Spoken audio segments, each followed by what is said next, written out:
हमारे चैनल से जुड़ने के लिए अभी रियाज मुंशी को सब्सक्राइब करें और बेल आइकन को दबाना ना भूलें। क्या करते थे, क्या कहने वाह। ये रुतबे बुलंद मिला जिसको मिल गया, हर मुद्दई के वास्ते दारो रसद कहा। हजरात, वक्त की किल्लत भी दामनगीर है, खड़ा हूँ रेत पर कागज की कश्तियां लेकर, मिला है हुक्म की दरिया को पार करना है। इरादे जिनके पुख्ता हो, नजर जिनकी खुदा पर हो, हिलाकत खेज मौजों से वो घबराया नहीं करते। मुसलमानों, मोहब्बत के माहौल में आप मेरा साथ दीजिए। इंशाअल्लाह 1 घंटा तक मैं आपसे खिताब करूंगा। आप कतई घबराए नहीं, मैं मुसल्लत होने वाला खतीब नहीं हूँ। अब जरा बोलिए सुभान अल्लाह। ऐ नबी रहमत से मोहब्बत करने वालों, हम इब्तिदा करते हैं मरकज़े इस्लाम से, आगाज करते हैं सदरे इस्लाम से। मरकज़े इस्लाम है कहाँ, सदरे इस्लाम किसको कहते हैं? हजरात, ये वही सरजमीन है जिसे मक्कतुल मुकर्रमा कहा जाता है, जिसे हिजाज़े मुक़द्दस कहा जाता है। दुनिया के बुतकदों में पहला वो घर खुदा का, हम पासबा हैं उसके, वो पासबा हमारा। सालारे कारवां है मीरे हिजाज अपना, बाकी है जिसके दम से नामो निशा हमारा। ऐ मुसलमानों, सरकार गाजी का इलाका है। कुछ लोग लिखते हैं हिंदुस्तान में इस्लाम महमूद गजनवी के जमाने में आया। कुछ लोग लिखते हैं सरकार गाजी के जमाने में आया। कुछ लोग लिखते हैं गरीब नवाज के जमाने में आया। हजरात, इन नफूस कुद्सिया के दौर में इस्लाम पला फूला बढ़ा, मगर इस्लाम हिंदुस्तान में नबी रहमत के जमाने में आया। ऐ भारत के मुसलमानों, आज प्रिंट मीडिया के जरिए, प्रेस मीडिया के जरिए, लिटरेचर के जरिए और पॉलिटिशियन के स्पीच के जरिए ये बताया जा रहा है हिंदुस्तान से 2022 तक भारत से मुसलमानों का खात्मा कर दिया जाएगा, इस्लाम मुक्त भारत बना दिया जाएगा। कहा यह जा रहा है, सोचा ये जा रहा है, लेकिन ऐ मुसलमानों, आज मेढकियों को भी जुकाम आने लगा है। छिपकलियां भी मगर मत बनने की कोशिश कर रही हैं। याद कर लो, ये हिंदुस्तान है। जब गरीब नवाज भारत में आए थे तो 6 मुसलमानों के साथ आए थे। उस वक्त पृथ्वीराज के पास 6 लाख आर्मी थी। जब 6 लाख मिलकर 6 को ना भगा सके तो 26 करोड़ को तुम्हारा बाप क्या भगाएगा। हम उलटते नहीं बेजान किताबों के वरा, हम वो पढ़ते हैं जो चेहरों पर लिखा होता है। अगर तूफान में कश्ती हो तो बन सकती है तदबीरें, मगर कश्ती में तूफा हो तो क्या इल्जाम तूफान का। ऐ मुकद्दस बारगाह के हाजिर रहने वाले मुसलमानों, मैं आईना दिखाऊंगा दाग चेहरे का, जिसे खराब लगे सामने से हट जाए। कागज का ये लिबास बदन से उतार दे, बरसात हो गई तो कहाँ मुँह छुपाएगा। हम हिंदुस्तान में हैं और अपने वतन से मोहब्बत करना ये मेरे पैगंबर की सुन्नत है। मुल्क से मोहब्बत करना ये मेरे नबी की सुन्नत है। इसलिए हम अपने वतन से मोहब्बत करते हैं। खूने दिल दे के निखारा है रुखे बरगे गुलाब, हमने गुलशन को सजाने की कसम खाई है। ऐ नबी रहमत से सच्ची मोहब्बत करने वालों, आकाए करीम से मोहब्बत करने वालों, आज मैं तारीख का वो बाप आपके निगाहों के सामने रखना चाहूंगा। इसलिए इस्लाम बड़ी जाफशानियों के साथ हमें मिला है, बड़ी परेशानियों के साथ हमें मिला है, बड़ी आसानियों से हमें कलमा नहीं मिला है। वो तारीख मैं आज पलट करके आपको बताना चाहूंगा। हिंदुस्तान की सरजमीन पर इस्लाम मेरे पैगंबर के जमाने में आया, रसूल रहमत के जमाने में आया, रसूल हाशमी के जमाने में आया। वो तारीख याद करो जब कुफ्फारे मक्का ने मेरे नबी से कहा था, अगर आप नबी हो तो चांद को 2 टुकड़े करके दिखाओ। ये मौजज़े शक्कुल कमर आपने दर्जनों मर्तबा सुना होगा, मगर यहाँ बताने का मकसद ये है, मेरे पैगंबर ने मक्का मुकर्रमा में एक पहाड़ी है जिसे कोहे अबू कुबैस कहा जाता है, उसी पे खड़े होकर मेरे पैगंबर ने एक इशारा किया था तो चांद 2 टुकड़ों में फटा था। थोड़ी देर दुनिया में अंधेरा छाया था, फिर दोनों टुकड़े आपस में मिल गए थे। वाकयात के रावी बताते हैं ये मौजज़ा सिर्फ मक्के के लोगों ने नहीं देखा था, हिजाज में मक्कतुल मुकर्रमा के लोगों ने ही नहीं देखा था, यमन के लोगों ने भी देखा था, मिस्र के लोगों ने भी देखा था, शाम के लोगों ने भी देखा था, ऊंट के कजावे पे सफर करने वाले रात के मुसाफिरों ने भी देखा था, और इसी भारत में 3 खुशनसीब लोगों ने भी देखा था। एक है मुसलमानों केरला का राजा जिसे राजा सामरी या समूरन कहते हैं, एक मध्य प्रदेश का राजा जिसे राजा भोज कहते हैं, और एक भटिंडा का शख्स जिसे बाबा रतन हिंदी कहते हैं। इन तीनों ने मौजज़े शक्कुल कमर को देखा था, चंद्रमा को फटते हुए देखा था। इधर जरा तवज्जो करो हजरात, इधर चिलमन से मैं झांकूं, उधर चिलमन से तुम झांको, लगा दो आग चिलमन को, न मैं झांकूं न तुम झांको। हजरात मोहब्बत एक तरफ हो तो सजा देती है, मोहब्बत दोनों तरफ हो तो मजा देती है। आज मैं तारीख इस्लाम पलट करके आपको बताना चाहूंगा, आप कतई न घबराएं। अभी शायर इस्लाम बैठे हुए हैं, अभी बहुत से शायर बैठे हुए हैं, कतई न घबराएं। मेरी तकरीर ना अच्छी लगेगी फिर ना तो मनक़बत का सिलसिला शुरू हो जाएगा, लेकिन आज मैं आपको कुछ पैगाम दे करके जाना चाहूंगा, मोहब्बत का मैसेज दे करके जाना चाहूंगा। हजरात मौजज़े शक्कुल कमर को देखकर हिंदुस्तान के 3 खुशनसीबों ने ये मौजज़ा देखा था। भटिंडा के बाबा रतन हिंदी ने देखा था, धार के राजा भोज ने देखा था, केरला के राजा सामरी या समूरन ने देखा था। कहते हैं जब सुबह होती है तो केरला का राजा सामरी अपने ज्योतिषियों को बुलाता है, माहिरीन को बुलाता है। ऐ लोगों, ज्योतिषियों को बुलाने के बाद पूछता है, आज मैंने चंद्रमा को फटते हुए देखा है, कहीं मेरे हुकूमत के जवाल का वक्त तो नहीं आ रहा है, कहीं मेरे हुकूमत का तख्ता तो नहीं पलटने वाला है। तो पंडितों ने कहा था, महाराज तुम्हारे हुकूमत का जवाल नहीं आ रहा है, हमारे इल्म की किताब कहती है कि मक्का में आखिरी पैगंबर जन्म ले लिया है, आखिरी रसूल जन्म ले लिया है, जो इशारा करेगा तो चंद्रमा 2 टुकड़े हो जाएंगे। तो राजा सामरी एक कश्ती तैयार करता है और मक्का का सफर करता है, मगर यमन के साहिल पे पहुंचता है तो उसकी कश्ती डूब जाती है। ऐ मुसलमानों, किस्मत की बदनसीबी टूटी वहां कमान, तो 4 हाथ तक के लबे पाम रह गए। ये केरला का राजा था, राजा भोज का वाकया सुनिए। ये वही राजा भोज है जिसके मजार को मैंने 4 मरतबा देखा है। हजरात इसने अपने कारिंदों को मक्कतुल मुकर्रमा भेजा था, नबी रहमत से मुलाकात के लिए भेजा था। जब इसके कारिंदे मक्का गए और नबी से मुलाकात किया तो इनकी जबान संस्कृत थी, इनकी जबान भोजपुरी थी। इन लोगों ने मेरे आका से अपने लबो लहजे में सवाल किया, मेरे पैगंबर ने इन्हीं के लबो लहजे में जवाब दिया। कहाँ गए वो लोग जेल में गैर नबूवत पे कमेंट करते हैं? मेरे पैगंबर ने राजा भोज के कारिंदों को लबो लहजे को सुना और इन्हीं के लबो लहजे में जवाब दिया। और कोई गैब क्या तुमसे नेहा होगा जब न खुदा ही छुपा तुम पे करोड़ों दरूद। मेरे पैगंबर ने राजा भोज के कारिंदों से कहा था, अब वापस जाओ और राजा भोज को मेरा पैगाम दे दो और कह दो अगर वो इस्लाम कबूल करता है तो अब उसका नाम भोज नहीं होगा, उसका नाम अब्दुल्ला होगा।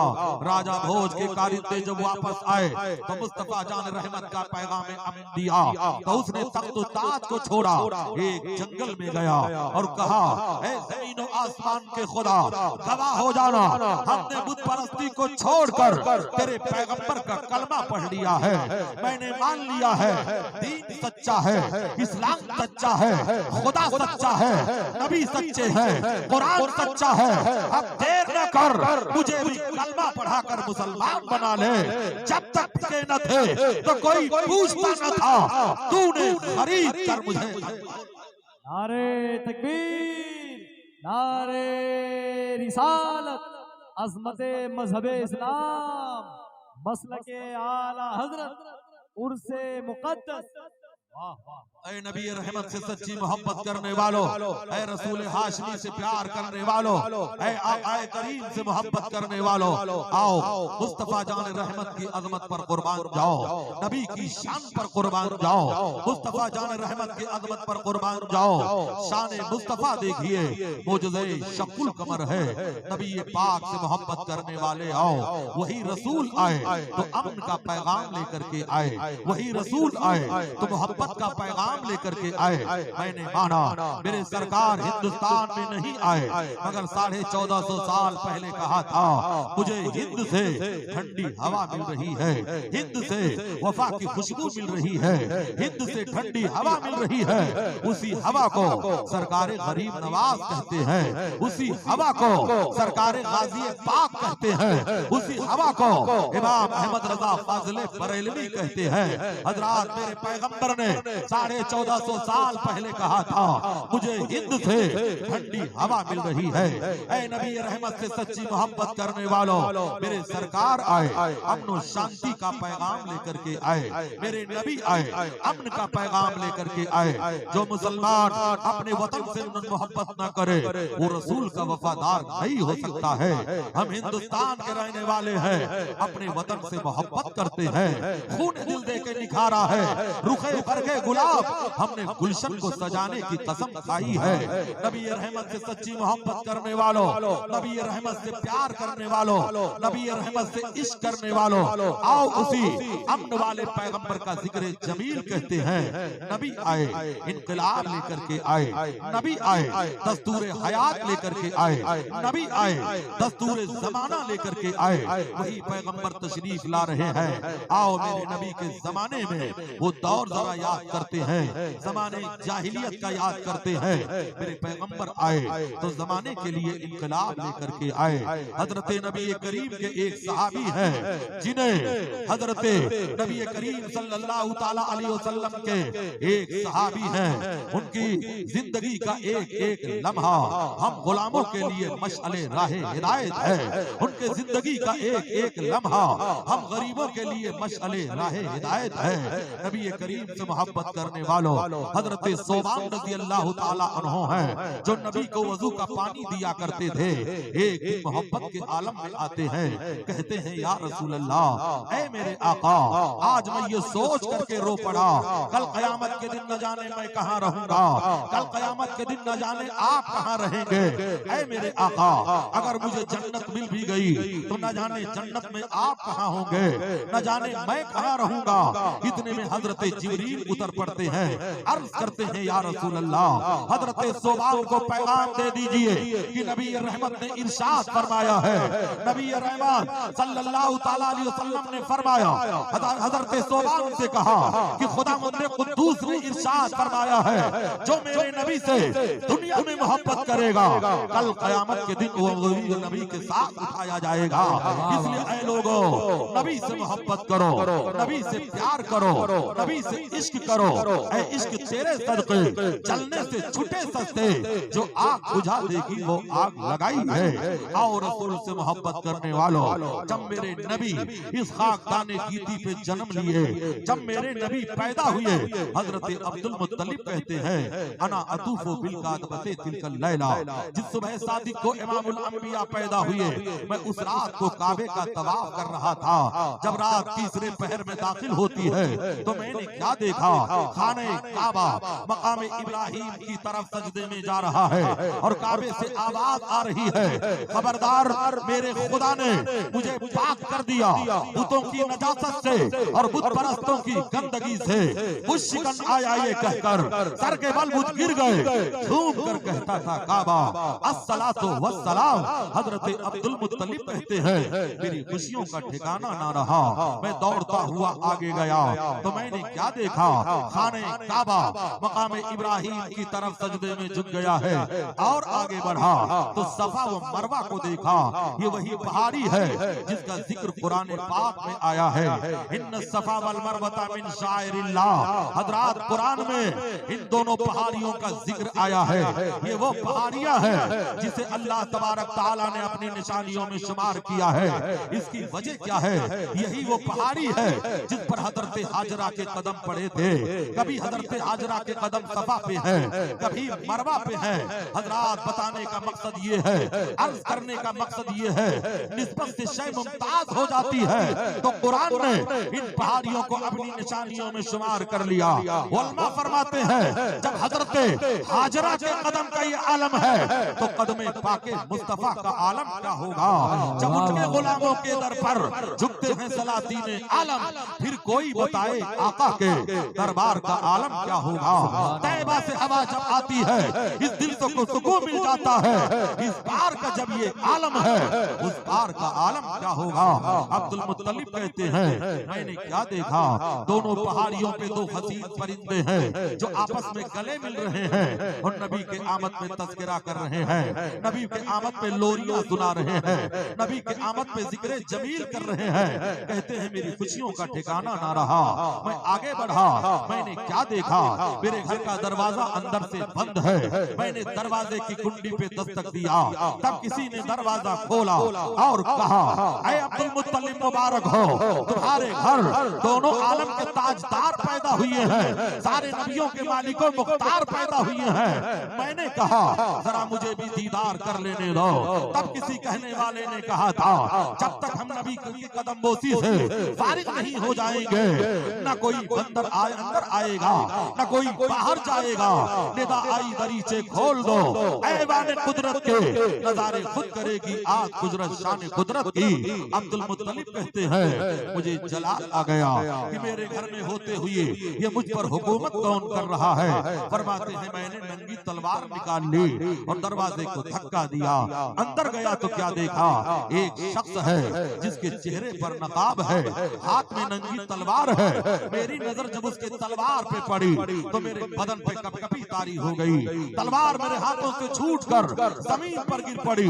उस शख्स ने कहा ऐ अब्दुल मुत्तलिब घबराने की जरूरत नहीं है, हम तो खुदा के रहमत के फरिश्ते हैं, पहले हम जी भर के नबी का दीदार करेंगे, फिर तुम रसूल के जलवों से अपनी आंखों को मुनव्वर कर लेना। निदा आई दरीचे खोल दो, ऐवान कुदरत के नजारे खुद करेगी आज कुदरत शान कुदरत की। नबी रहमत से सच्ची मोहब्बत करने वालों, नबी से प्यार करने वालों, आओ मेरे मुस्तफा के कमाल को देखो, नबी रहमत के जिंदगी का एक एक लम्हा देखो। मेरे सरकार ने 3 खुशनसीब औरतों का दूध पिया है। सबसे पहले अपनी वालिदा माजिदा हजरत बीबी आमिना का दूध पिया है, दूसरे नंबर पर हजरत सुहैबा रज़ी अल्लाह ताला अन्हा का दूध पिया है, तीसरे नंबर पर हजरत हलीमा का दूध पिया है। लोग कहते हैं हलीमा ने नबी को पाला, सिराज चिश्ती का अकीदा है कि मेरे पैगंबर ने हजरत हलीमा को पाला। होते कहा खलील बिना काबाओ मेरा लौलाद वाले साहिबी सब तेरे घर की है। नबी आए इन्कलाब लेकर के आए, नबी आए दस्तूर हयात लेकर के आए, वही हजरत हलीमा सादिया है। हजरात को अपने कबीले में ले जाती है, अपने आंगन में बैठ कर पैगंबर को जब दूध पिलाया करती थी तो रात के सन्नाटे में उनके आंगन से नूर का धारा निकलता था। पड़ोस की औरतों ने आकर के हलीमा से पूछा ऐ हलीमा क्या रात भर तू आग जला करके रखती है। हलीमा ने कहा बहनों ये उजाला आग का नहीं है, ये उजाला जलवे रसूल पाक का है, ये उजाला मुस्तफा जान रहमत के रुखे ज़ेबा का है। उन्हीं के पड़ोस में रहने वाली एक औरत थी जिसे अल्लाह ने एक बेटा दिया था, मगर उसका बेटा बीमार हो गया था, मोहलिक बीमारी का शिकार हो गया था, लाइलाज बीमारी का शिकार हो गया था। ऐ नबी रहमत से मोहब्बत करने वालों, ऐ नबी से प्यार करने वालों, ऐ नबी से इश्क करने वालों, एक प्याला लेती है, हजरत हलीमा की खिदमत में आती है, अर्ज करती है मेरी बहन हमने सुना है तेरे घर एक रहमत वाला बच्चा आया है, एक कुदरत वाला बच्चा आया है, एक बरकत वाला बच्चा आया है, मेरा बेटा बीमार हो गया है, अपने बेटे के कदमों का धोवन दे दे, अपने बेटे के कदमों का उतारा दे दे। हजरात कहते हैं हलीमा उठती है, एक प्याला लेती है और मुस्तफा जान रहमत के कदमों का धोवन दे देती है, उतारा दे देती है। वही वो प्याला लेकर हलीमा सादिया जब उस औरत के हवाले करती है, औरत जैसे ही अपने बीमार बच्चे को पिलाती है, अल्लाह ने उसकी बीमारी को दूर कर दिया, उसकी आजारी को दूर कर दिया, उसके तकलीफ को दूर कर दिया। बरेली के ताजदार सरकार आला हजरत तर्जमानी कर रहे हैं, मेरे आका तर्जमानी कर रहे हैं, जिनके तलबों का धोवन है आबे हयात है वो जाने मसीहा। हमारा नबी कौन देता है, देने को मुंह चाहिए, देने वाला है सच्चा। हमारा नबी सात चमक वाले उजलों में चमक। नारे रिसालत, मसलके आला हजरत, फैजाने आला हजरत, उर्से मुकद्दस, नारे तकबीर, नारे रिसालत। साफ चमक वाले उजलों में चमका किए, अंधे शीशों में चमका। हमारा नबी है, नबी से मोहब्बत करने वालों, नबी से प्यार करने वालों, नबी आए इनकलाब लेकर के आए, नबी आए दस्तूर हयात लेकर के आए, नबी आए दस्तूर जमाना लेकर के आए। वो जमाना याद करो जब औरतों पे जुल्म ढाया जा रहा था, औरतों पे जुल्म किया जा रहा था, जब औरतों को उनके गोद से बच्चों को छीन करके कब्र के अंदर दफन कर दिया जाता था। एक सहाबी रसूल है जिन्हें हजरत दहिया कल्बी कहते हैं। नबी आए तो दस्तूर हयात लेकर के आए। दहिया कल्बी कौन है? नबी के सहाबी हैं। खुदा ने उन्हें इतना हसीन बनाया था, जब ये अपने गलियों से निकलते थे तो औरतें पर्दे के पीछे से इनके हुस्न को देखा करती थी। एक दिन मेरे सरकार की नजर दहिया कल्बी के चेहरे पे पड़ गई। नबी रहमत ने खुदा की बारगाह में अपना हाथ उठा दिया और दुआ किया, मौला दहिया कल्बी को ईमान की दौलत अता कर दे, दहिया कल्बी को साहिब इस्लाम बना दे। नबी दुआ कर रहे हैं, इजाबत का जोड़ा, इनायत का सेहरा, दुल्हन बन के निकली दुआए मोहम्मद। ताज्जुब तो ये है कि दोज़ख की आती लगाए खुदा और बुझाए मोहम्मद। दहिया कल्बी के लिए नबी दुआ करते हैं। सुबह होती है, दहिया कल्बी दौड़कर रसूलुल्लाह की खिदमत में हाजिर होते हैं। अर्ज करते हैं, या रसूल अल्लाह, किस मजहब की बात आप करते हैं, किस दीन का प्रचार आप करते हैं? मेरे पैगंबर ने हजरत दहिया कल्बी को इस्लाम की दावत दिया। दहिया कल्बी कहने लगे, या रसूल अल्लाह, मेरे दो गुनाह बहुत बड़े बड़े हैं, क्या आपका खुदा मेरे इन गुनाहों को मुआफ कर देगा? क्या आपका खुदा मेरे गुनाहों को मुआफ कर देगा? अभी हजरत दहिया कल्बी को ये खबर नहीं है कि इस्लाम का खुदा रहमान भी है, इस्लाम का खुदा रहीम भी है, इस्लाम का खुदा करीम भी है, इस्लाम का खुदा सत्तार भी है, इस्लाम का खुदा गफ्फार भी है, इस्लाम का खुदा सारे जग का पालनहार है। मेरे नबी ने फरमाया, कहो क्या कहना चाहते हो? इतने में हजरत जिब्रील उतर पड़े। अर्ज करते हैं, या रसूल अल्लाह, अल्लाह ने आपको सलाम कहा है और पैगाम दिया है कि दहिया कल्बी को खुशखबरी सुना दीजिए कि अगर इन्होंने इस्लाम का कलमा पढ़ लिया तो खुदा ने इनके गुनाहों को माफ करने का वादा फरमा लिया है। मेरे सरकार ने दहिया कल्बी को खुशखबरी सुनाई, खुशियों का ठिकाना ना रहा। उन्होंने पढ़ा, अशहदु अल्ला इलाहा इल्लल्लाह व अशहदु अन्ना मुहम्मदन अब्दुहु व रसूलुहु। ये कलमा पढ़ लेते हैं, सहाबा के माहौल में इनकलाब आ जाता है। तब मेरे नबी फरमाते हैं, दहिया कल्बी अब बयान करो तुम्हारा गुनाह क्या है? कहा, या रसूल अल्लाह, मैं अपने कबीले का सरदार हूँ, 70 बच्चियों को मैंने जिंदा कब्र में दफन करवाया है, 150 घर हमारे सरदारी के नीचे है। मैंने अपने यहाँ एक कानून बनाया था कि अगर औरत के यहाँ लड़की पैदा हो तो उसे जिंदा कब्र में दफन कर दिया जाए, अगर बेटा पैदा हो तो बाप की अमानत समझ करके उसे पाल लिया जाए। ये कानून या रसूल अल्लाह मैंने बनाया। इन्हीं हाथों से हमने 70 बच्चियों का गला घूट कर कब्र के अंदर दफन करवा दिया है। क्या आपका खुदा मेरे गुनाहों को माफ कर देगा? नबी ने फरमाया, ऐ दहिया कल्बी, अल्लाह ने तुम्हारे गुनाहों को माफ करने का वादा फरमा लिया है। फिर मेरे नबी फरमाते हैं, दहिया कल्बी तुम्हारा दूसरा गुनाह क्या है? कहते हैं, या रसूल अल्लाह, मैं एक बहुत बड़ा ताजिर हूँ, मैं तिजारत करने वाला इंसान हूँ। मेरे यहाँ मुकम्मल माल तैयार हो चुका था और मंडी में ले जाना बहुत जरूरी था। उस वक्त मेरी बीवी हमल से थी, मेरी बीवी के पेट में बच्चा परवरिश पा रहा था, मगर ये खबर नहीं थी कि बेटा है या बेटी है। इसलिए मैंने अपनी औरत को ताकीद किया था, मैं तो सामान्य तिजारत लेकर के जा रहा हूँ, अगर लड़की पैदा होगी तो उसे कब्र में दफन करवा देना, अगर लड़का पैदा होगा तो हमारी अमानत समझ करके उसे पाल लेना। कहते हैं, या रसूल अल्लाह, मैं तिजारत के लिए चला गया, 3.5 साल तक मैं बाहर रहा।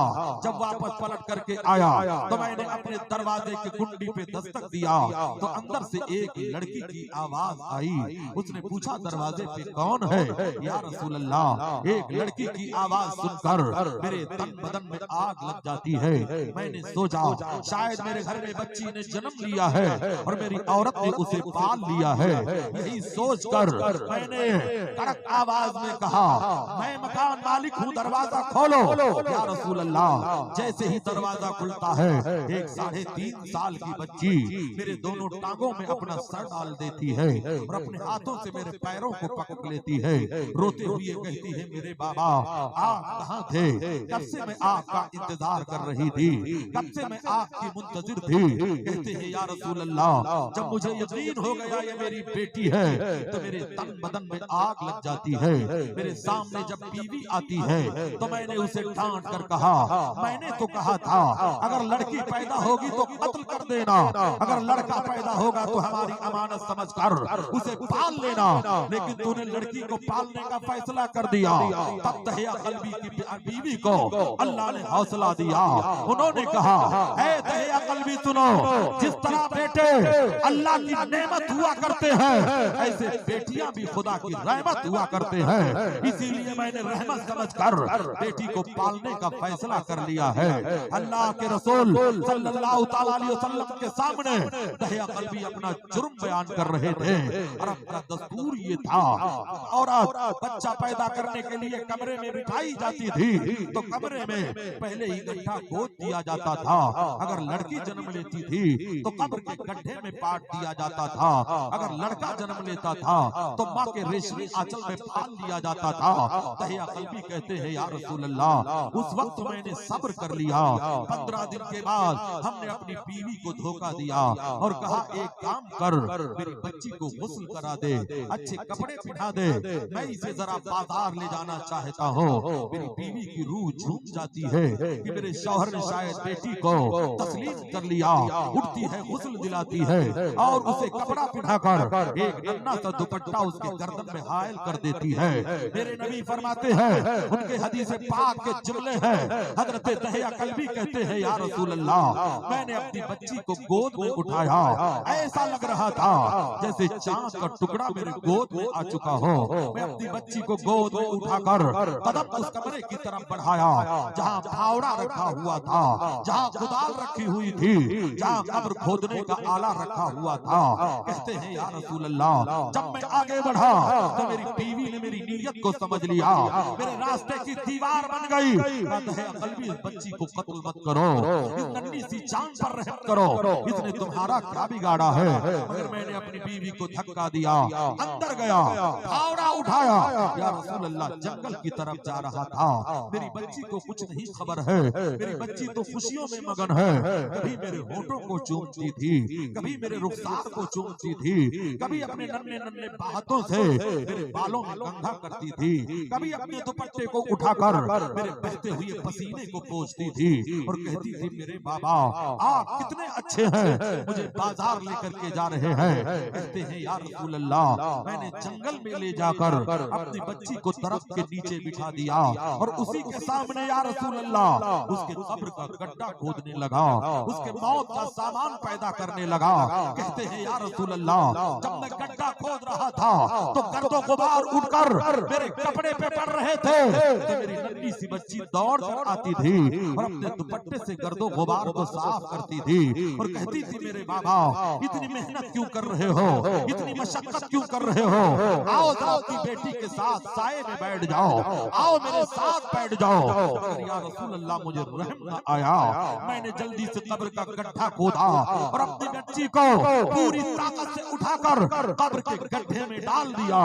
मेरी बच्ची तड़प करके बाहर निकलना चाहती थी, मैंने पैरों की ठोकर से मार कर अपनी बच्ची को कब्र के गड्ढे में गिरा दिया।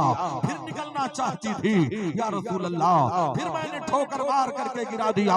वो हाथ जोड़कर रहमो करम की भीख मांग रही थी।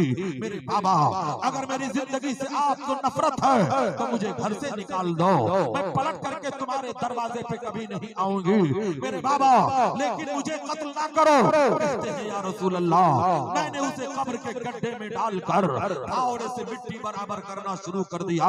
या रसूल अल्लाह, वो रोती रही, बिलखती रही, तड़पती रही। या रसूल अल्लाह, मुझे रहम न आया।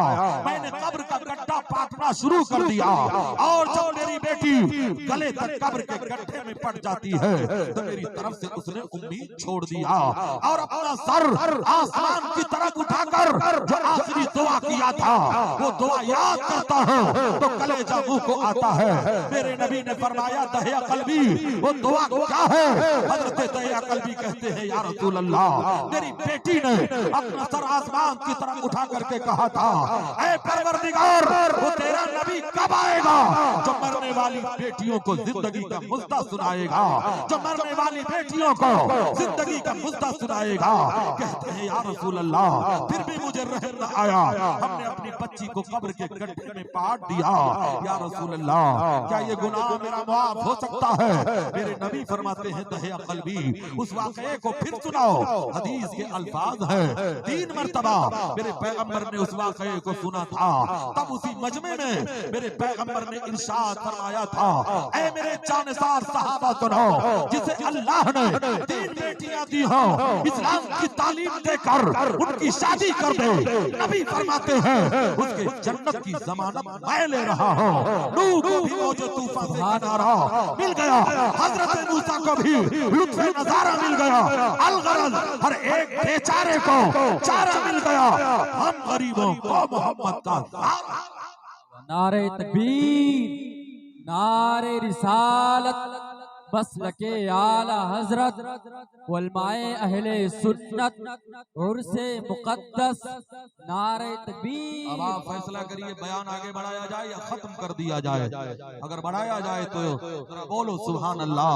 ऐ नबी रहमत से मोहब्बत करने वालों, हजरात, एक शायर को सजाए मौत मिली थी तो जज ने पूछा, तुम्हारी आखिरी आरज़ू क्या है?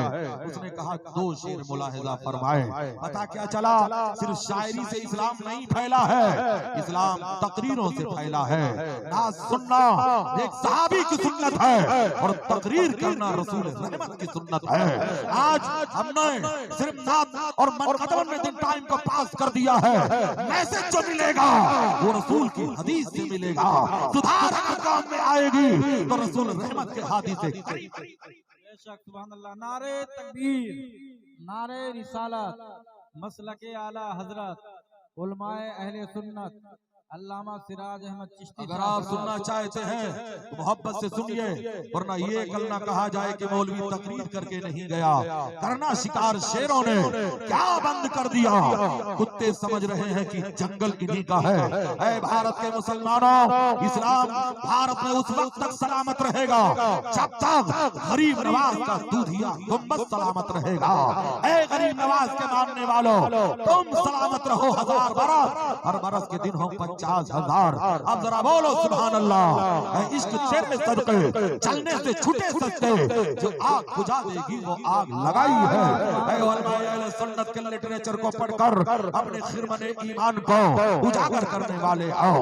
इसी भारत की सरजमीन पर जब भी तूफान बदतमीजी आया है तो ऐ मुसलमानों, उलमा ने आगे बढ़ करके इसे मुकाबला किया है। क्या भूल गए? ये गांव सरकार मुहद्दिस आजम मुफ्ती आजम हिंद के दौरे का गांव है, जहां पर अमीन मिल्लत के कदमे नाहत पड़ चुके हों, आला हजरत के फॉलोवर रहने वालों, आज कहा यह जाता है, गौस का दामन नहीं छोड़ेंगे, पीर का दामन नहीं छोड़ेंगे, ख्वाजा का दामन नहीं छोड़ेंगे। अबे पकड़ा कब है जो नहीं छोड़ेगा? अगर पकड़ा होगा तो हैया अला सलाह की सदा सुनकर तेरे भाई का रुख बाजार की तरफ ना होता।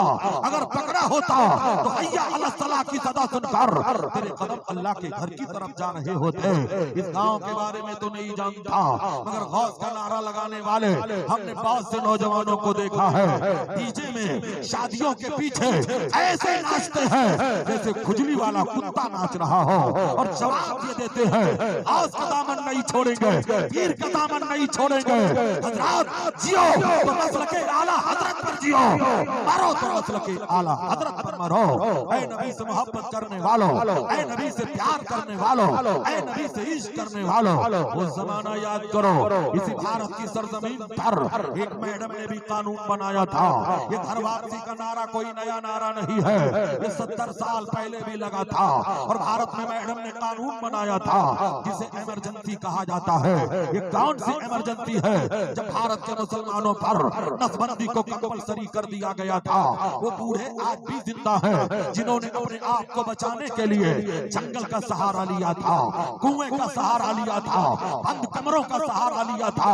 हजरात उस जमाने में दारुल देवबंद के मुफ्तियों ने नसबंदी को जायज करार दे दिया था, नदवा के मौलवियों ने नसबंदी को जायज करार दे दिया था, सहारनपुर के मुल्लाओं ने नसबंदी को जायज करार दे दिया था। तब बरेली के कचार का एक शेर था जिसे मुफ्ती आज़म हिंद कहा जाता है। मुफ्ती आज़म हिंद ने अपना कलम उठाया और तहरीर किया, नसबंदी हराम है, हराम है, हराम है। ये आवाज जब ऐवान बातिल से टकराती है तो ऐ लोगों, हर जमाने में जाकिर नाइक जैसे मुनाफिक पैदा हुए हैं। कुछ मुल्ला दौड़कर हुजूर मुफ्ती आज़म हिंद के खिदमत में गए और कहने लगे मौलाना अपना फतवा वापस ले लो, हुकूमत से टकराना अच्छी बात नहीं है। तो मुफ्ती आज़म हिंद के तेवर ने कहा था ये बरेली है, यहाँ फतवा नहीं बदला जाता है, जरूरत पड़ती है तो हुकूमत बदल दी जाती है। इश्क तेरे सदके चलने से छुटे सस्ते, जो आग बुझा देगी वो आग लगाएगी। नारे तकबीर, नारे रिसालत, मसलके आला हजरत, उलमाए अहले सुन्नत। अब फैसला आप करिए, बयान आगे बढ़ाया जाए या जल्दी से खत्म कर दिया जाए? तो जरा हाथ उठा करके बताइए कितने लोग जल्दी से घर जाना चाहते हैं? इश्क तेरे सदके मिलने जलने से छूटे सकते, जो आग बुझा देगी वो आग लगाई है। आओ आप तारीख सुनाकर मैं जाना चाहूंगा। हजरात हमने अपने बच्चों को तारीखों से नाबलद कर दिया है। आज हमारे बच्चे कुफ्र के कलिमात पक रहे हैं। मेरे पैगंबर ने फरमाया था एक जमाना आएगा इंसान सुबह को मोमिन रहेगा, शाम को काफिर हो जाएगा, शाम को काफिर रहेगा, सुबह को मुसलमान हो जाएगा। वो यही दौर है, यही हालात है। इसलिए ऐ लोगों, आज हमने अपने बच्चों को आजादी दे दी है। मल्टीमीडिया का जमाना है, प्रिंट मीडिया का जमाना है। आज जब हमारे घरों में कोई हादसा हो जाता है तब हम दौड़ कर आलिम दीन की खिदमत में पहुंचते हैं और कहते हैं मौलाना मेरी बेटी सुबह कॉलेज को गई, अभी पलट करके वापस नहीं आई, कोई तावीज लिख दीजिए। मैं पूछता हूँ ये 500 रुपए वाला तावीज क्या काम करेगा जब 15,000 वाला डबल सिम वाला तावीज तूने पहले ही दे दिया है। इसलिए ऐ मुसलमानों, गैर शादीशुदा बेटियों के हाथ में मोबाइल दे देना ऐसे ही है जैसे डाकू के हाथ में तलवार दे देना है। इसलिए अपने बच्चों पर हिफाजत करो। आज हमारे बच्चों के रिंगटोन पर कुफरिया कलमे नश्र हो रहे हैं। आज हमारा बच्चा सुन रहा है तुझमें रब दिखता है। मुसलमानों सुनो, उलमा का फैसला है, ये गाना सुनने वाला भी काफिर है, ये गाना गाने वाला भी काफिर है। इसलिए आज मैं इस्लाम और कुफ्र की बातें बता करके जाना चाहूंगा। उलमाए अहले सुन्नत ने 72 गानों को रिसर्च करके कहा है इसका सुनना भी कुफ्र है, इसका गाना भी कुफ्र है। खुदा जब भी जमीन पे आसमां से देखता होगा ये गाना भी कुफ्र है। जिसको बनाना था लड़का लड़की बना दिया ये भी कुफ्र है। फुर्सत में बनाया है ये भी कुफ्र है। खुदा भी ना जाने तो हम कैसे जाने, ये भी कुफ्र है। इसलिए मुसलमानों, अगर तौबा की तौफीक ना मिली और मर गया तो तेरा बेटा जहन्नम का कुत्ता बना दिया जाएगा। इसलिए अपने बच्चों पे कंट्रोल करो, अपने बच्चों को तहजीब सिखाओ, अपने बच्चों को इस्लाम के गहवारे में लाओ। अद्दबू औलादकुम अला सलासे खसालें, अपने बच्चों को 3 खसलतें सिखाओ। अब हुब्बे नबी को, हुब्बे अहले बैत ही व क़िराअतिल कुरान, अपने नबी से मोहब्बत करना सिखाओ, नबी से मोहब्बत करना सिखाओ, अहले बैत से मोहब्बत करना सिखाओ, कुरान पढ़ना सिखाओ। आज कुरान को हमने ताकों पे सजा दिया है। आज कुरान कोई पढ़ता नहीं है। आज हमारा नौजवान 10 मरतबा फेसबुक खोलता है। काश एक मरतबा कुरान खोल लेता, एक मरतबा कुरान खोल कर अल्हम्दुलिल्लाह शरीफ पढ़ लेता। आज कुरान की अजमत को पामाल किया जा रहा है, लेकिन आओ हम जरा कुरान की अजमत को बताते हैं। ये वही कुरान है जो सबसे ज्यादा दुनिया में पढ़ी जाने वाली किताब है। यही कुरान है सबसे ज्यादा छपने वाली अगर किताब है तो यही कुरान है। सबसे ज्यादा हदियतन बिकने वाली अगर कोई किताब है तो यही कुरान है। आज कुरान को हम लोगों ने ऊंची जगहों पे रख दिया है, मगर आओ ये कुरान की अजमत को देखो। आज कुरान की तौहीन की जा रही है। कहीं कुरान के वरक को जला करके तौहीन किया जा रहा है, कहीं कुरान के वरक पे शराब को उड़ेल करके कुरान की तौहीन की जा रही है, कहीं बाइक के टायरों पर कुरान की आयत लिख करके तौहीन की जा रही है। आज कुरान की अजमत का मजाक उड़ाया जा रहा है। लेकिन ऐ मुसलमानों, मेरे नबी के जमाने में ये कुरान कहाँ था? नबी के जमाने में कुरान कहाँ था? कुरान किताब की शक्ल में नहीं था, बल्कि कुरान ऊंट की हड्डियों पे लिखा हुआ था। कुरान कहाँ था? कपड़ों पे लिखा हुआ था। कुरान कहाँ था? मार्बल के सिलों पे लिखा हुआ था। कुरान किताब की शक्ल में नहीं था। फिर कुरान को किताब की शक्ल में कब लाया गया? हजरात, एक जंग लड़ी गई थी, जिस जंग को जंगे यमामा कहते हैं। ये वही जंगे यमामा है जिस फौज के कमांडर हजरत खालिद इब्न वलीद है। कहते हैं इस जंग में मुसलमानों को फतेह तो मिली, मगर 70 हाफिज कत्ल कर दिए गए, या 70 हाफिज शहीद कर दिए गए, या 700 हाफिज शहीद कर दिए गए। ये खबर जब हजरत उमर इब्न खत्ताब तक पहुंचती है तो दौड़कर हजरत अमीरुल मोमिनीन सिद्दीक अकबर की खिदमत में गए और कहा, सरकार अगर ऐसे ही हाफिज कुरान कत्ल होते रहे तो कुरान की हिफाजत में दुश्वारी पैदा हो जाएगी। इसलिए हमारा मशवरा ये है कुरान को किताब की शक्ल दे दी जाए। तो हजरत सिद्दीक अकबर के जमाने में, उस्मान गनी के जमाने में कुरान को ऊंट की हड्डियों से लिया गया, कुरान को कपड़ों से लिया गया, कुरान को मार्बल के सिलों से लिया गया, कुरान को हाफिजों के सीनों से लिया गया, तब कुरान को लिखा गया, एक मुसहफ की शक्ल में लाया गया। लेकिन आओ जरा अजमत कुरान को देखो, कहा जा रहा है कुरान से आयतों को निकाला जाए, आयते जिहाद निकाला जाए, आयते तरका निकाला जाए, आयते तलाक निकाला जाए, आयते हलाला निकाला जाए। कहा यह जा रहा है न हारा है इश्क, न दुनिया थकी है, दिया चल रहा है, हवा चल रही है। कुरान को अल्लाह ने नाजिल किया है और उसके हिफाजत की जिम्मेदारी अल्लाह ने अपने जिम्मे करम में ले लिया है। ऐसा ही मामला तकरीबन 30 साल पुराना अमेरिका का है, अमेरिका के हॉस्पिटल का है। एक हॉस्पिटल में 2 औरतों को एडमिट किया जाता है।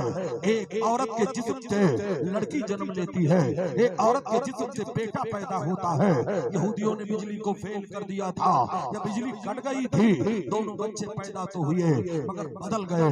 अब दोनों माओं में झगड़ा शुरू हो गया, बेटा मैंने पैदा किया है मुझे बेटा दिया जाए, बेटा मैंने जन्म दिया है मुझे बेटा दिया जाए। आज बेटियों को ठुकराया जा रहा है। मेरे पैगंबर ने फरमाया था जब एक लड़की जन्म लेती है तो रहमत के 10 दरवाजे खोल दिए जाते हैं, जब एक लड़का जन्म लेता है तो रहमत का एक ही दरवाजा खोला जाता है। और ऐ मुसलमानों, बेटियां बेटों के मुकाबले में कितनी वफादार होती है, याद कर लो।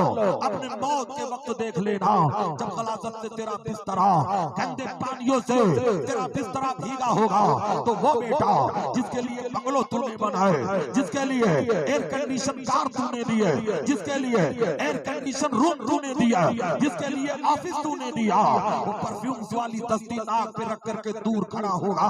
मगर तेरी बेटी होगी जो अपने नाक पर दुपट्टा भी नहीं रखेगी, पढ़ करके तेरे नजासत को साफ कर रही होगी। मेरे नबी फरमाते हैं एक लड़की जब जन्म लेती है तो रहमत के 10 दरवाजे खोल दिए जाते हैं। और मेरे नबी फरमाते हैं जिस औरत के यहाँ पहली औलाद लड़की हो, समझ लो उस औरत के कदम बड़े बरकत वाले हैं, बड़े रहमत वाले हैं। हजरात गौर करो, मेरे नबी के पैगाम अमन पर कुर्बान जाओ। बताने का मकसद ये है जब दोनों बच्चे बदल गए, लड़ाई शुरू हो गई। दोनों डॉक्टरों के टीम में एक औलादे गौसे आजम है जिन्हें सैयद अब्दुल रहमान कादरी कहा जाता है। अमेरिका के डॉक्टरों के टीम में सैयद अब्दुल रहमान कादरी है जो हमेशा डॉक्टरों से कहा करते थे, ए डॉक्टरों सुन लो, मेरे कुरान में हर सवाल का जवाब मौजूद है, मेरे कुरान में हर केस का जजमेंट मौजूद है, मेरे कुरान में हर बीमारी का इलाज मौजूद है। यहूदियों ने बदले हुए बच्चों को अब डीएनए टेस्ट न किया, बल्कि कहा अब ये फैसला अब्दुल रहमान करेगा। उसका दावा है कि उसके कुरान में हर सवाल का जवाब मौजूद है। तो अब जरा अब्दुल रहमान से पूछो, अपने कुरान से पूछ करके बतावे कि बेटा किसको दिया जाए, बेटी किसको दी जाए, बेटा किस औरत ने पैदा किया है, बेटी किस औरत ने पैदा किया है, वो जरा अपने कुरान से पूछ करके बताए। तो सैयद अब्दुल रहमान कादरी ने फैसला सुनना किया, बल्कि मिस्र की तरफ रुजू किया, जामे अजहर के मुफ्ती को कॉल किया और कहा, हुजूर आज यहूदियों ने अभी तक इस्लाम को टारगेट पे रखते थे, आज कुरान को निशाना बनाया है, कोई ऐसा जवाब दे दो जिससे अजमत कुरान भी उजागर हो जाए, इस्लाम की शान उजागर हो जाए। तो आलिम रब्बानी ने कहा, एक आयत है जिसे आयत तर्का कहते हैं, वो लिज़करे मिस्लो हज़्ज़िल उन्सियैन, और मर्द के लिए औरतों का डबल है, यानी मरने वाले की प्रॉपर्टी जब बटेगी तो ऐ लोगों तमाम हुकूक अदा करने के बाद जब बारी आएगी बेटे की या बारी आएगी बेटी की, तो कुरान का फैसला है बेटे को 2 हिस्सा दिया जाएगा, बेटी को 1 हिस्सा दिया जाएगा।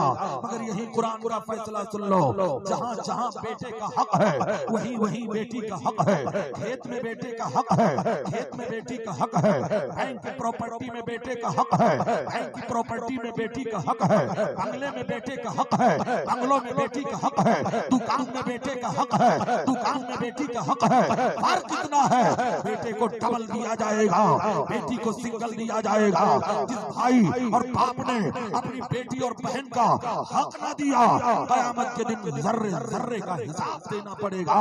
ऐ मुसलमानों, तब आलिम रब्बानी ने कहा, जब ऐ लोगों, जब डबल मर्दों की पोजीशन को डबल रखा गया है, तो हमारा अकीदा ये है, दोनों औरतों के जिस्म के दूध निकाल लिया जाए और लेबोरेटरी में हवाले कर दिया जाए। जिस दूध में प्रोटीन का मात्रा डबल हो, हयातीन का मात्रा डबल हो, विटामिन का मात्रा डबल हो, लामीन का मात्रा डबल हो, उसको बेटा दे दिया जाए। जिसमें सिंगल हो उसको बेटी दे दी जाए। दोनों औरतों के जिस्म के दूध निकाले गए और लेबोरेटरी के हवाले किए गए।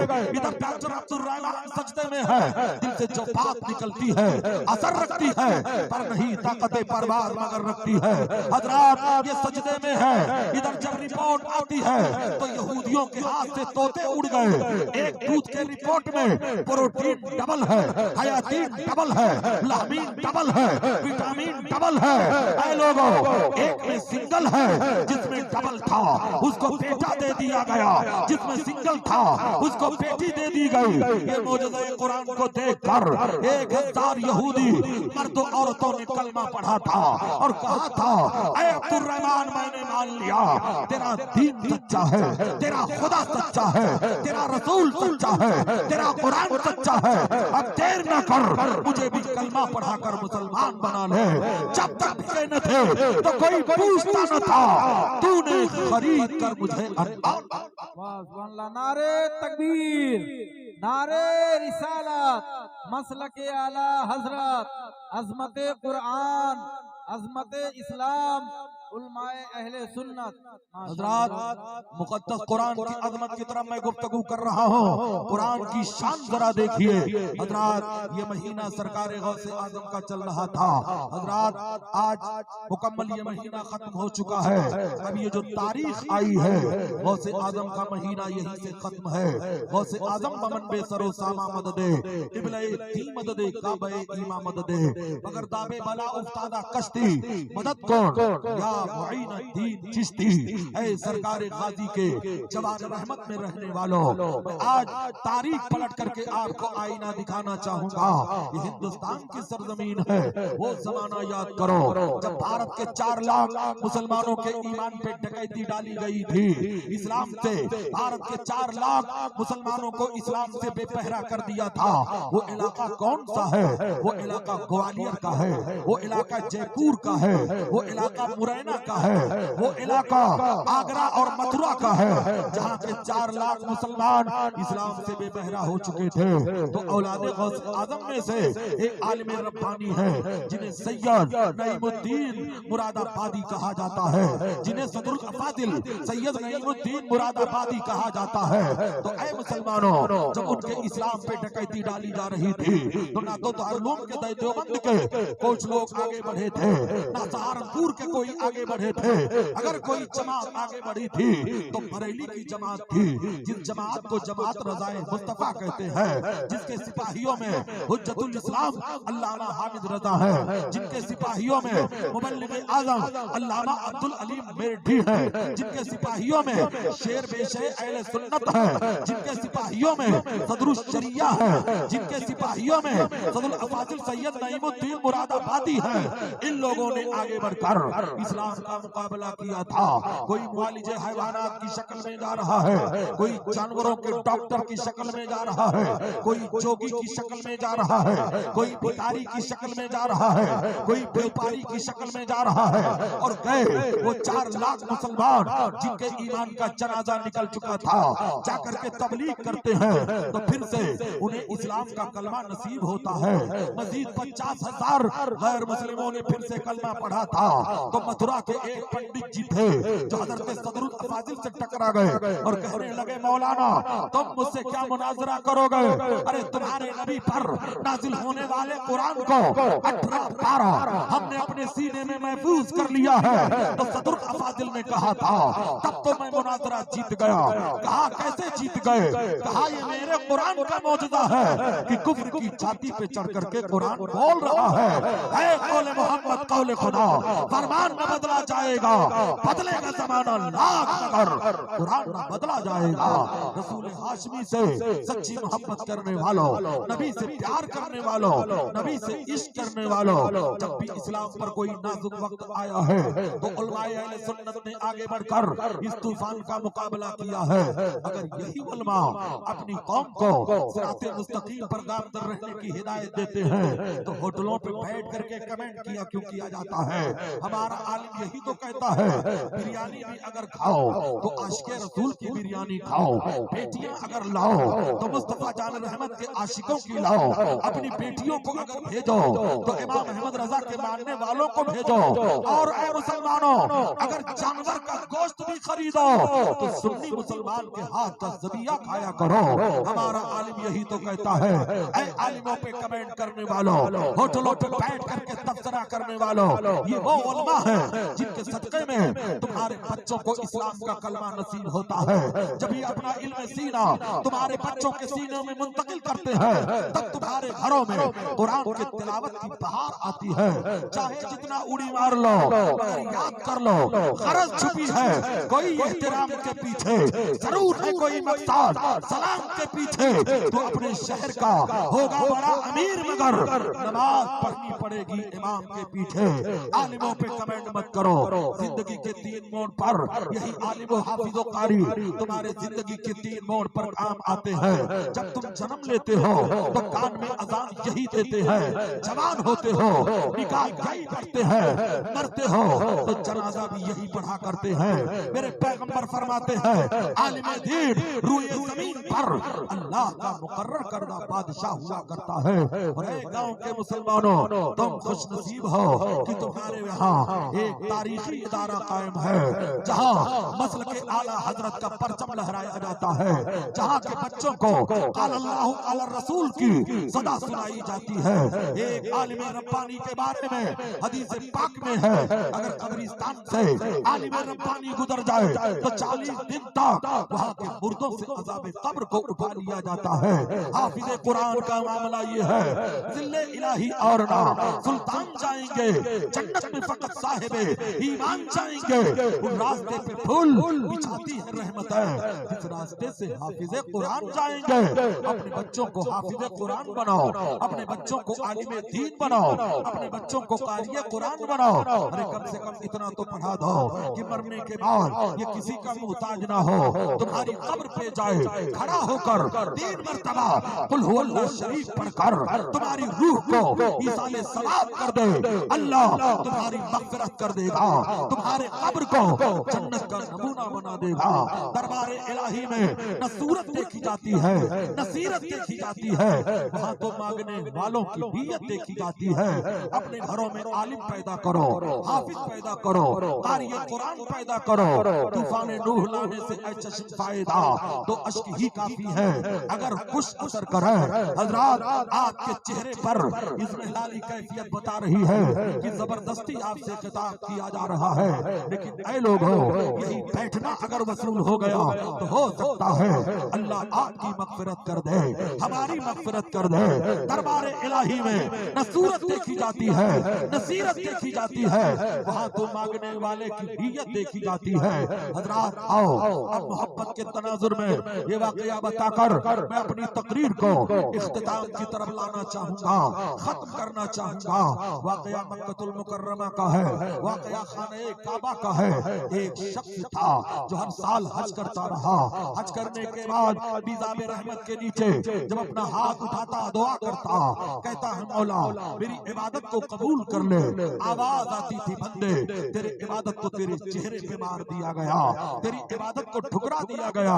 कहते हैं 19 साल तक कंटिन्यू ये इबादत करता रहा, हज करता रहा, मगर हमेशा यही आवाज आती रही।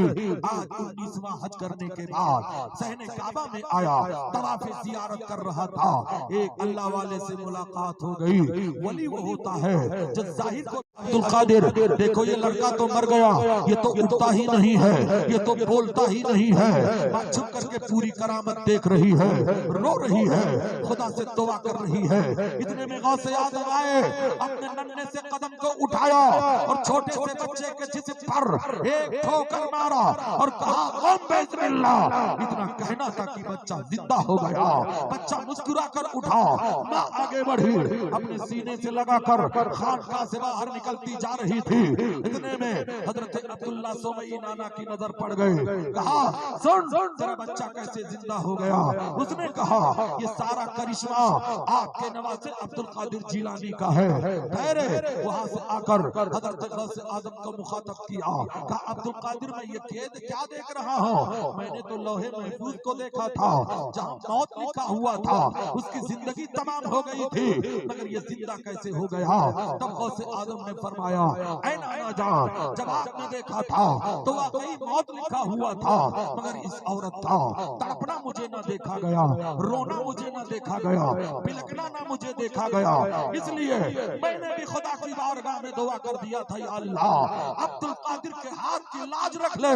तो ऐ मेरे नाना जान, जहाँ मौत लिखा हुआ था अल्लाह ने फरिश्तों के जरिए थे वो तहरीर मिटवा कर वहाँ जिंदगी लिख दिया था।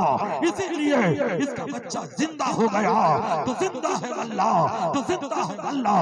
मेरे चश्मे आलम से जब जाने वाले चमक तुझसे पाते हैं, साफ पाने वाले मेरा दिल भी चमका दे चमकाने वाले।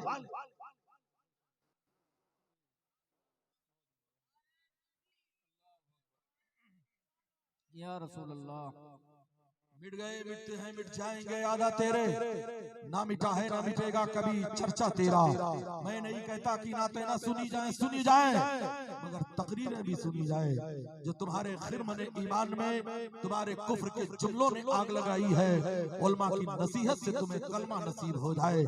ये आलिम रोए जमीन पर अल्लाह का मुकर्रर करदा बादशाह हुआ करता है। इसलिए मुसलमानों अगर यहाँ से कुछ लोग तौबा करके उठे तो समझो कि मैं भी कामयाब हूँ, आपका जलसा भी कामयाब है, आपका रुपया भी कामयाब है। ये उलमा सुबह से शाम तक दीन की खिदमत किया करते हैं, इनकी कदर करो, इन्हें मोहब्बत की नजरों से देखो। जब एक तालिबे इल्म चलता है तो उसके पैरों के नीचे रहमत के फरिश्ते अपना पर बिछाया करते हैं। एक आलिम दीन जब कब्रिस्तान से गुजरता है तो 40 दिन तक वहाँ के मुर्दों से अज़ाब कब्र को उठा लिया जाता है। इसलिए मुसलमानों अपने गांव में इल्म की शम्मा जलाओ, इस मदरसे को तरक्की दो, इस मदरसे को फरोग दो, उलमा की कदर करो, होटलों पे बैठ करके गीबत और चुगली मत किया करो। हजरात, ये आलिम जो होता है रुए जमीन पर अल्लाह का मुकर्रर करदा बादशाह हुआ करता है। तुम्हारे लिए रहमत का पैगाम है। कुफ्र रखते हो, तुम्हारे ईमान की हिफाजत ये करता है। गुनाह करते हो, तौबा करा कर सिराते मुस्तकीम पर ये लाता है। दुआ है मालिक मौला की बारगाह में साहिब आस्ताना इस मर्द हक आगाह के सदके में, सरकार गाजी के जवार रहमत के सदके में, या अल्लाह जितने लोग यहाँ आए हैं मौला सबकी मगफिरत फरमा दे, जो नहीं आए हैं उनकी भी मगफिरत फरमा दे। या अल्लाह जो आया है उसका भी भला फरमा, जो नहीं आया है उसका भी भला फरमा। ये दरबार मोहम्मद है, यहाँ अपनों का क्या कहना, यहाँ से हाथ खाली गैर भी जाया नहीं करते। वमा अलैना इल्लल बलाग। इस्लाम जिंदाबाद, मसलके आला हजरत पाइंदाबाद।